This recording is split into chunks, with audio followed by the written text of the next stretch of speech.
जय हिंद जय भारत। दोस्तों, आप देख रहे हैं लाइव भारत में, हूं आपका दोस्त सफर शुक्ला। आज हम भवानी नगर की ऐसी कहानी आपको सुनाने जा रहे हैं जिसे आप देखकर सुनकर आपकी आंखें हो जाएंगी नम। जी हाँ, हम बात करेंगे सपना की, और भगवान ना करे सपनों में भी कैसे ऐसे किसी बच्चों के साथ हो। तो हम अब बात करते हैं सपना की, भवानी नगर की सपना की। एक तरफ मेरे पास सपना की तस्वीर है और दूसरी तरफ उसकी मौत की एफआईआर। तो इसकी जिंदगी और इसकी मौत की एफआईआर के बीच में फर्क है, फासला है, और ये फासला है मोहब्बत का। जी हाँ, ये कहानी है, प्रेम कहानी है। लेकिन मैं आपको बता दूं, सपना ऐसी छली गई, उस छलिया को आज तक पुलिस ने गिरफ्तार नहीं किया है। गिरफ्तार की बात तो जाने दीजिए, अब सपना के पिता को धमकियां मिल रही हैं कि अगर ये एफआईआर कैंसिल ना करवाई तो वो जिंदा ना बचेंगे। तो एक्टिवा पे आते आते नकाबपोश इन्हें धमकियां देके चले जाते हैं, और कल तो ये गिर भी पड़े।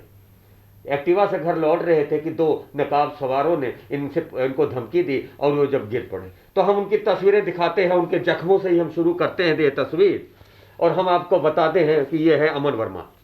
भवानी नगर में रहने वाले अमन वर्मा 483 नंबर कोठी में रहते हैं, लेकिन 73 नंबर एफआईआर से बहुत खफा है।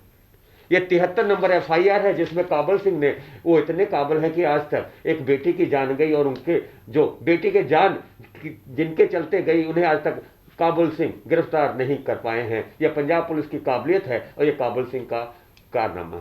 तो हम आपको सुनाते हैं कहानी, और हम आपको बताते हैं कि आखिर पुलिस चाहे तो पाताल से भी ढूंढ के लेकर आ सकती है, लेकिन 10 तारीख की वाकया है, और शहर के नामचीन परिवार से है, नंदा परिवार से है। मैं आपको बता दूं, एड्रेस भी पुलिस ने गोलमोल लिखा है, green avenue, Amritsar, civil lines. इस एड्रेस पे चिट्ठी नहीं पहुंच सकती, तो पुलिस का ये एड्रेस लिखने का फायदा क्या। कुल मिला के पुलिस ने गोलमोल किया है, एफआईआर में गोलमोल की है 73 नंबर में, ऐसा सपना के पिताजी का भी कहना है। एफआईआर में छेड़छाड़ पहले से ही कर दी गई, क्योंकि एफआईआर ही बुनियाद होती है किसी भी केस को लड़ने की और हार जीत का फैसला करने की।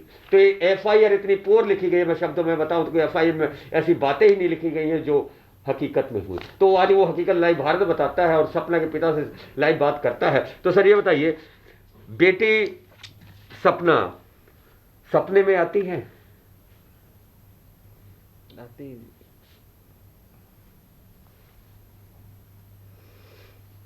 आंसू बता रहे हैं बाप के, दर्द कितना है।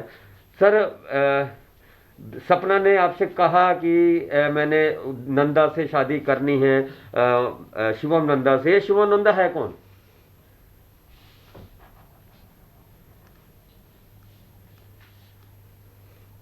सर ये शिवानंदा है। आज से 7 महीने पहले इस आदमी ने मुझे खुद फ़ोन करके बोला था कि आप अपनी बेटी को डांटिए मत, मैं उसी से शादी करूँगा, हर कीमत पे करूँगा। मैंने अपनी मम्मा को मना लिया है, अब मैं पापा को मना रहा हूँ। उसके बाद मैंने अपनी बेटी से कहा कि बेटा हम लोग वहाँ पे जाएं। नहीं पापा, मना रहा है, शिवम नंदा अपने परिवार में मना रहा है, और मनाते मनाते मेरे लिए तो ये हो गया सब। मैं कहाँ जाऊँ? कोई मेरी नहीं सुन रहा है पुलिस वाला। एसपी साहब, मैं आपके आगे हाथ जोड़ के कह रहा हूँ, मुझे इंसाफ दीजिए। मेरी कोई नहीं सुन रहा है। मैं जहाँ जाता हूँ, कोई पॉलिटिशियन है, कोई एमएलए है, सब सपोर्ट पे आ जाते हैं। क्या उनकी बच्ची नहीं है ये? क्या गुनाह कर दिया है मैंने? मुझे समझ में नहीं आ रहा है। एक तो मेरी बेटी चली गई है, इंसाफ नाम की कोई चीज़ ही नहीं है यहाँ पे। एसपी साहब आप देख रहे हैं, हाथ जोड़ के विनती है। तो ये पुलिस कमिश्नर से गुहार लगा रहे हैं। और हम आपको बता दें, कहानी ये है कि भवानी नगर की रहने वाली ये बेटी, जिसका आप देख सकते हैं तस्वीर है सपना, ये कॉल सेंटर में काम करती है। वहीं पर इनकी मुलाकात होती है शिवम नंदा से। और शिवम नंदा से जब मुलाकात हुई, जब आपको कहानी पता चली, ये सारा कुछ शिवम नंदा ने खुद अपने मुंह से ये कहा कि हमारे घर की लड़कियां, बहू जो है काम नहीं करती, तुम काम करना छोड़ दो। मेरी बेटी ने उसी समय काम करना छोड़ दिया।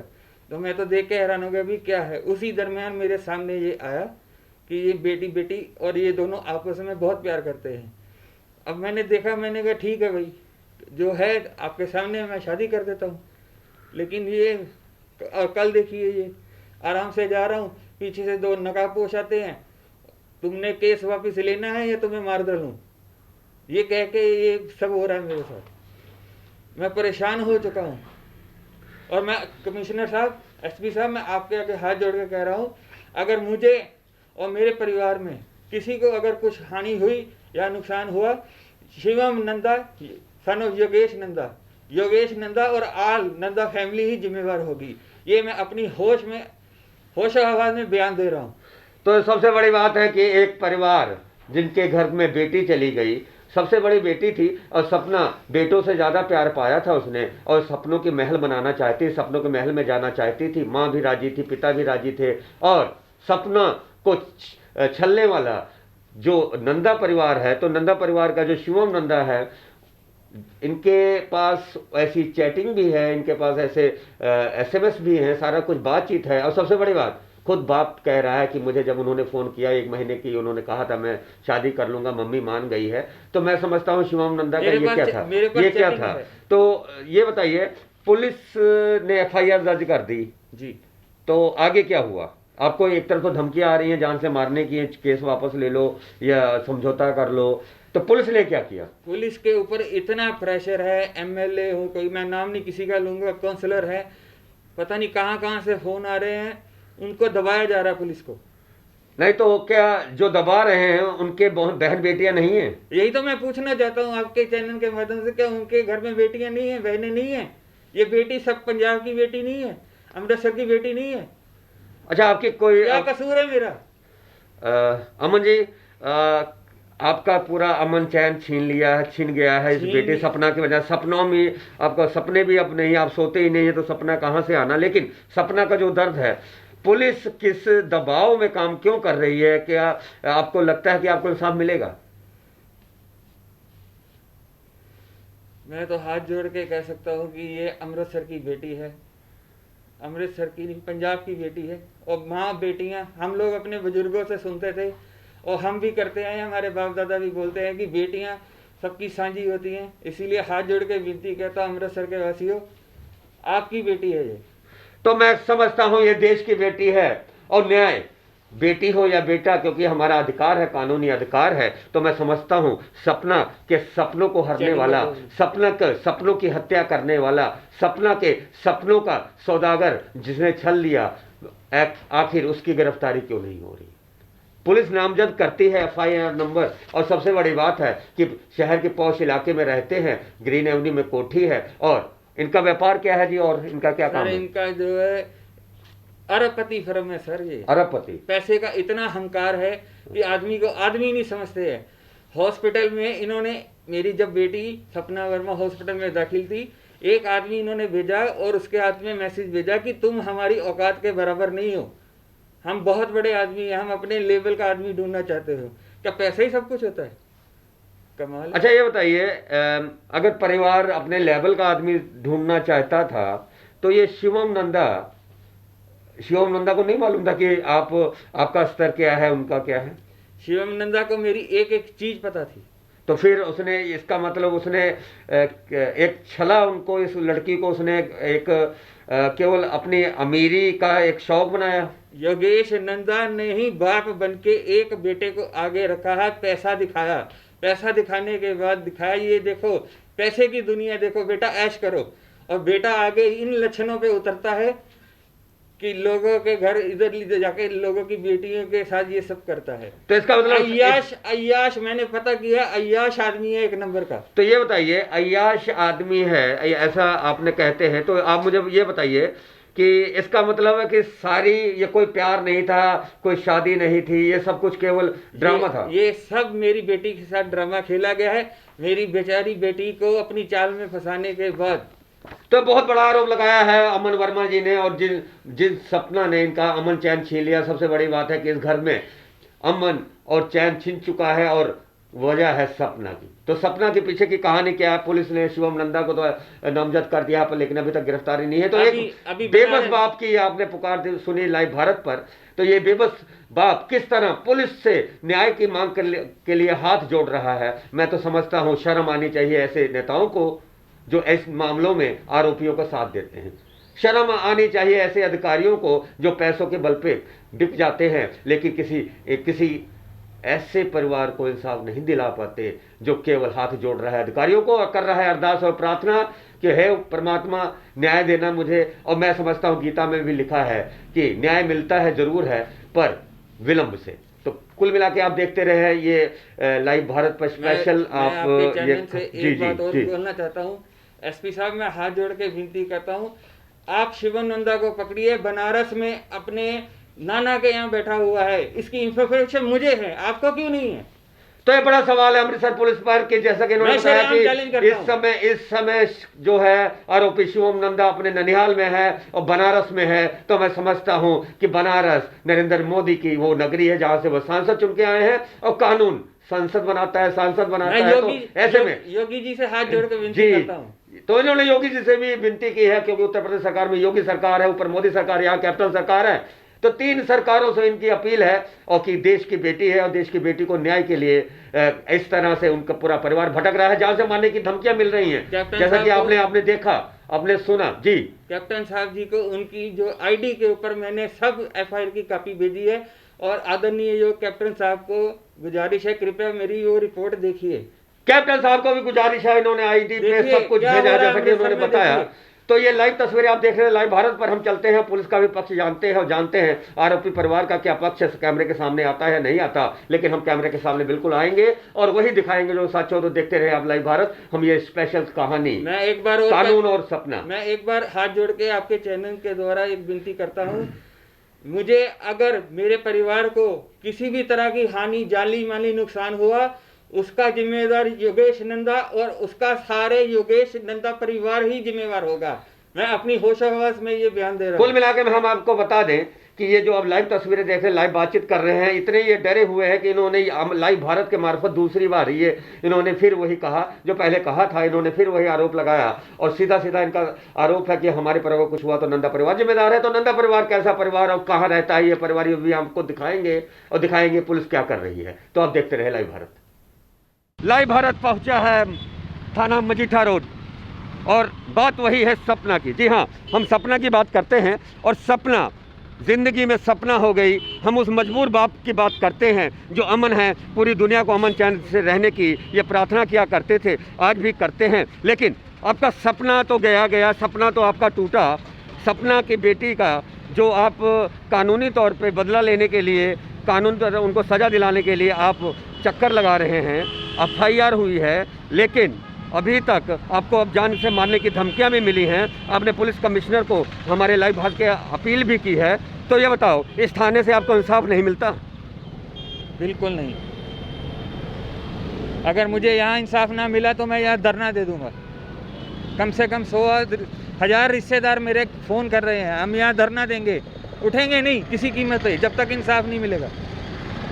तो ये बाप की कहानी है और सपना हम बता रहे हैं। तो हम चलते हैं इस मामले में सीधा काबल सिंह के पास, जो जांच अधिकारी हैं, जानते हैं कि इस परिवार को आखिर आज इतना बेबस क्यों है कि इन्हें अपने जान माल की रक्षा के लिए पुलिस कमिश्नर से हाथ जोड़कर विनती करनी पड़ती है। काबल सिंह ने अब तक इस एफआईआर में क्या किया, तो हम चलते हैं सीधे लाइव तस्वीरें काबल सिंह से हम बात करते हैं और सीधी बातचीत करते हैं काबल सिंह जी से। तो लाइव भारत पहुंचा है मजीठा रोड थाने और बात करता है 73 नंबर एफआईआर की, और ये जांच के अधिकारी हैं काबल सिंह। तो मैं समझता हूं कि काबल सिंह इतने काबिल तो है ही कि वो आरोपियों को कहीं से भी, ज़मीन से भी, जहां कहीं भी हो, पाताल से भी ढूंढ लाएंगे। काबिल सिंह जी, आप इतने काबिल तो ही है ना कि आरोपी को पाताल से भी ढूंढ कर ला सकते हैं? जी जी, हाँ जी, बिल्कुल बिल्कुल, बहुत सही इन्होंने फरमाया। और सबसे बड़ी बात हम आपको बताते हैं सर, इस एफआईआर में आरोपी तो अभी पकड़ नहीं पाए आप? आरोपी के घर में लगातार रेड कर रहा हूँ, आज फिर रेड करके आया हूँ, घर पे कोई नहीं मिल रहा। अच्छा ये बताइए, ये जो आपने एड्रेस लिखा है green avenue Amritsar civil lines police commissioner, इनका कोई कोठी नंबर नहीं है, कुछ नहीं है, कैसे इस पे चिट्ठी नहीं, पहुंची? 43A। तो ये किसने लिखना था 43 से? मैंने तो नहीं लिखना था, आप ही जी, आप तो ये ना एफआईआर लिखने तो बाद सानू एड्रेस ट्रेस होया वा। अच्छा, एफआईआर लिखने के बाद में आप मुझे ये बताइए कि जो आरोपी है उसके किसी परिवार से बात हुई कि पूरा घर ही भागा हुआ है? हाँ, ਉਹਦੇ ਡੈਡੀ ਨਾਲ ਇੱਕ ਦੋ ਵਾਰ ਗੱਲ ਹੋਈ ਆ ਜੀ, ਤੇ ਉਹ ਆਂਦੇ ਜੀ ਲੜਕਾ ਸਾਨੂੰ ਦੱਸ ਕੇ ਨਹੀਂ ਗਿਆ, ਕਿੱਥੇ ਭੱਜ ਗਿਆ। ਮੈਂ ਅੱਜ ਫਿਰ ਗਿਆ, ਮੈਂ ਕਿਹਾ ਲੜਕਾ ਤੁਹਾਨੂੰ ਨਹੀਂ ਦੱਸ ਗਿਆ, पर मेरी लभन जो मेरे हुण मैं लभू किथे अच्छा, अभी मेरी बात हुई है लाइव भारत में। इस समय लड़का जो है अपने ननिहाल में है, बनारस में है, ये बड़ी पक्की खबर है। आप बनारस पुलिस को इस बारे में इतला करके गिरफ्तारी करवा सकते हैं? हाँ, बिल्कुल करा सकते हैं। तो जैसा कि इन्होंने कहा, हम आपको बता दें लाइव भारत के सामने, मैं कैमरे के सामने बताया किसने बताया? अमन ने बताया, अमन जी ने बताया कि उनका जो बेटी है और बेटी का जो जिनके साथ बातचीत हुई थी, यानी कि हम योगेश नंदा की बात करें तो वो इस समय अपने ननिहाल में है, ननिहाल का बनारस में है। मैं जैसे पहले बता चुका हूँ, ये मोदी यानी नरेंद्र मोदी प्रधानमंत्री है, पीएम, यहाँ वहाँ के सांसद है, तो कानून व्यवस्था बड़ी बनी रहे। और सबसे बड़ी बात है, कानून तो एक बराबर है वहाँ की पुलिस के साथ। यहाँ की पुलिस रब्ता करके उसे जल्द से जल्द अपने सलाखों के पीछे भेज देगी, ऐसा इन्होंने कहा है। फिलहाल सर, अगर अब आपको ये भी पता चल गया वो अपने ननिहाल में है, आपको ये भी पता चल गया, आपको पता चला कि उसके पिताजी को पर हमले हो रहे हैं और उसको कहा जा रहा है कि केस वापस ले लो, जान से मारने की धमकियां मिल रही हैं। उन्होंने पुलिस कमिश्नर से आज दरखास्त लगाई है। ਉਹਦੇ ਪਿਤਾ ਜੀ ਸਾਹਮਣੇ ਬੈਠੇ ਆ, ਇਹਨੂੰ ਦੱਸੋ ਵੀ ਮੈਨੂੰ ਇੱਕ ਵਾਰ ਦੱਸਿਆ ਨਾ ਕੋਈ ਗੱਲ? ਤੁਸੀਂ ਕੱਲ ਮੈਨੂੰ ਦੱਸਿਆ? अच्छा, अब चलो ये गलती है आपकी, आपने क्यों नहीं बताया पुलिस को? क्या पुलिस पे भरोसा उठ गया है? आप क्यों नहीं बताते पुलिस पे? अब पुलिस को क्यों नहीं बताया आपने? चलिए, गलती वो मानते हैं, चलिए, वो डर गए सर, डर गए सर। ਇੱਕ ਮਿੰਟ ਇਹਨਾਂ ਨੂੰ ਪੁੱਛੋ ਵੀ ਜਦੋਂ ਦੀ ਇਹਨਾਂ ਦੀ ਕੁੜੀ ਨੇ ਜ਼ਹਿਰ ਖਾਦਾ, ਮੈਂ ਇਹਨਾਂ ਦੀ ਕਿਹੜੀ ਹੈਲਪ ਨਹੀਂ ਕੀਤੀ, ਦੱਸੋ ਜੀ। बिल्कुल काबिल ऑफिसर है, बहुत ज़्यादा हेल्प की थी। तो गिरफ्तार क्यों नहीं हुआ अभी तक? आप भी काबिल कह रहे हैं, काबिल सिंह जी भी काबिल है, मैं भी कहता हूँ मैं काबिल से, मैं भी कह रहा हूँ काबिल सिंह है। और गिरफ्तार करांगे, जज साहब को मंजूरी लेके, जज साहब मंजूरी देंगे, फिर कमिश्नर साहब को मंजूरी लवांगे, फिर ਅਸੀਂ ਬਾਹਰ ਸਟੇਜ ਜਾ ਸਕਦੇ ਹਾਂ। ਆਪਣੀ ਮਰਜ਼ੀ ਨਾਲ ਮੈਂ ਇੱਥੇ ਪੰਜਾਬ ਦੇ ਵਿੱਚ ਜਾ ਸਕਦਾ ਹਾਂ, ਪੰਜਾਬ ਤੋਂ ਬਾਹਰ ਮੈਂ ਆਪਣੀ ਮਰਜ਼ੀ ਨਾਲ ਨਹੀਂ ਜਾ ਸਕਦਾ। मैं कहना सर, मैं यही पूछना चाहना है, मंजूरी आप कदों लवांगे?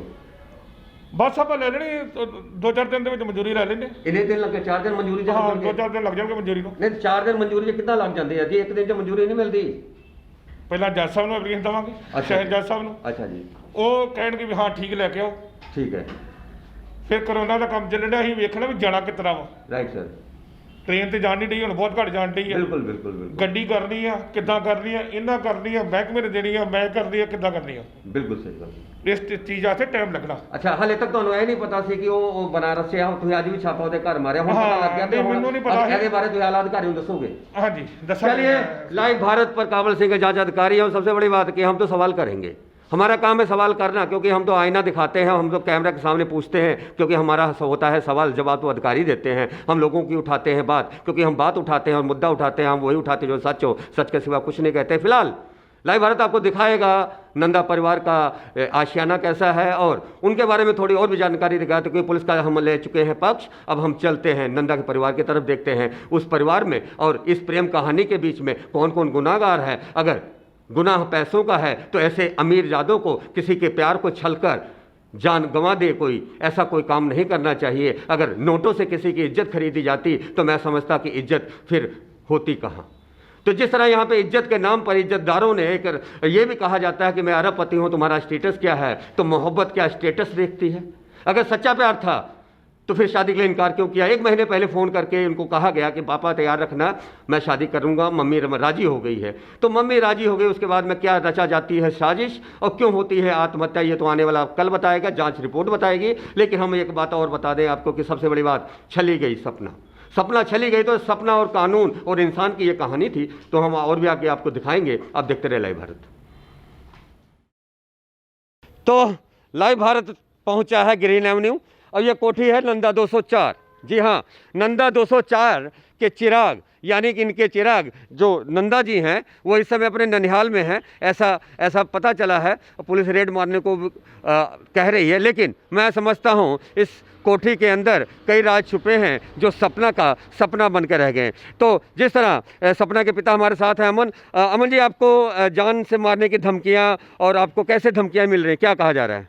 कल से मुझे धमकियाँ, बाज़ार में जाता हूँ मेरे पीछे एक्टिवा आती है, वो स्पीड तेज़ से निकल जाती है और बाद में बोलते हैं केस वापस ले लो, नहीं तो जान माल दोनों का नुकसान तुम्हारा कर देंगे। तो ये सपना के पिता है और हम आपको बता दूं ये नंदा फैमिली है, नंदा फैमिली की कोठी बन रही है और इसी कोठी में रहने वाला था जो आरोपी है वो इसी कोठी में रहने वाला था। और हम आपको बता दें इस समय वो कहाँ है एक नहीं मालूम। पुलिस एक तरफ कहती है कि पिता से 2 दिन पहले बात हुई थी, एक तरफ कहती है लाइव भारत के कैमरे में कि आज ही रेड मारी है। तो रेड मारी है या नहीं मारी है ये तो पुलिस जाने, लेकिन हम डंके की चोट पे कहते हैं कि प्यार में छलावा बड़े बड़े घरों से, बड़े बड़े घरानों से निकलता है, लेकिन बड़े घरानों में रहने वाले लोग ये भी जान लें कि इज्जत सांझी होती है और मोहब्बत कभी इज्जत नीलाम करने के लिए नहीं होती। तो कुल मिला के हम आपको बता रहे थे कहानी सपना की, और सपना का सपना नहीं था कि कभी इस दशा में पहुँचे। माँ बाप का सपना था, बेटी का सपना था, प्यार के जो हमारे पास उनके सारे SMS हैं,